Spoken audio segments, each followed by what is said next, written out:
Well, I'm the one, I moved these chairs, and this is the start of our class today. We're going to go on a tour, and Lloyd, you're not going to go because of difficulty going all those ways.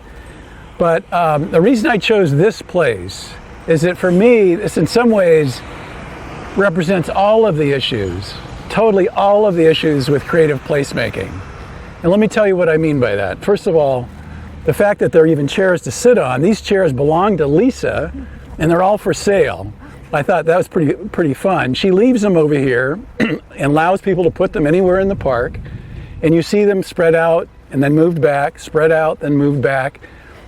Perfect opportunity to take advantage of this gorgeous space. You heard last week new information that I didn't know, which is that the couple who owns this piece of property held their press conference as they announced the opening of their building across from the back of City Hall and said something like, I think Ned told us, they want this to continue as green space, not be developed. Even though they have the right to build a building or put something on this property, they believe that what we see right now should remain. But to me, the space is just brimming with further possibilities. You saw in one of the pictures I had printed out was this wall. And for me, this wall represents all kinds of possibilities. And in a future class, we'll be talking about the role of public art. And public art, by public art, we mean everything from murals to sculpture to anything that is, hi, come on in. Why don't you grab Ned's spot right there? About a light show. Exactly. At nighttime, I can imagine, just as you can, Lloyd, the idea that this is a changing projected art show. And I don't know if Seth would allow us to put a projector on his balcony, but if you could use a high-powered projector, you could fill this whole wall. No, but the artists, there are artists in Europe now, increasingly around the world, that are what they call projection artists. They're using just projection to perform their art, and they would create a shape that filled that exact space, and it would be something incredible, but at night, only experienced at night.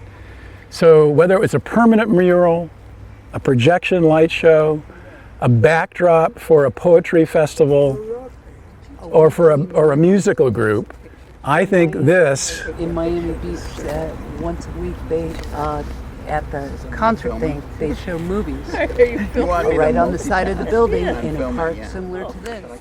And indeed, we looked at this space originally when we proposed 3 summers ago to do nighttime movies in the park. We looked at this, and the feeling was, I think, that one, it was across from businesses that might let out and be disturbing to each other. We thought about the other park down by the gazebo, and that's where it ended up. But this indeed was looked at as a possibility for movies in the park. So again, that's another opportunity.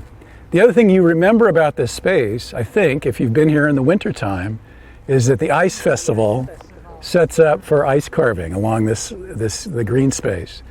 Athena brought up the idea of why don't we have a place to just sit, relax, maybe play a game of chess or checkers. I don't know, I could imagine setups in this park. A lot of things that could be imagined for this park. And given that we know it's in private hands, I think that lends itself to a pitch on what could they do to make this even more actively used as a space in Belfast.